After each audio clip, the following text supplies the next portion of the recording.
kinfanzaka nangamanitra mibebaya narilino mivaovao mafaly mibebaya narilino mivaovao mafaly però mi panompo nito alleluia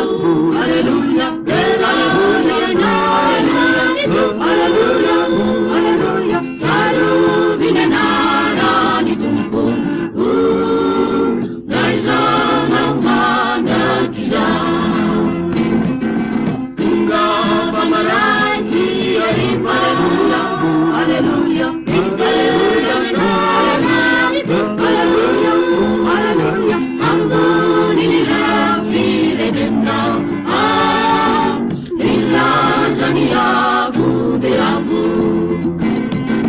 Tumisi mituvya mitu Alleluia, Alleluia, Alleluia,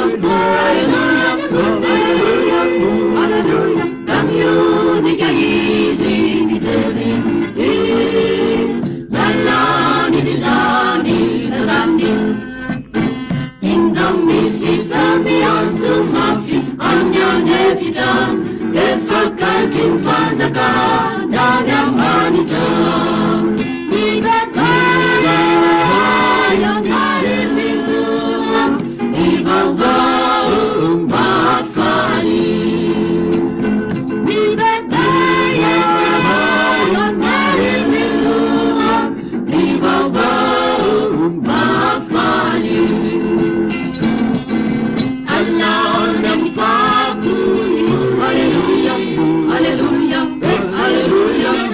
alleluia, alleluia. Aperta nenina naninga,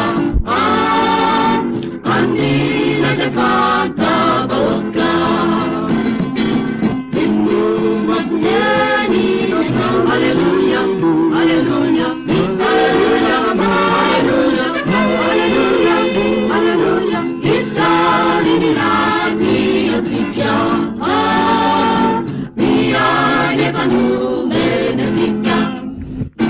indamnisi fermi anzumaffi alle annefigian ne fa calchin fa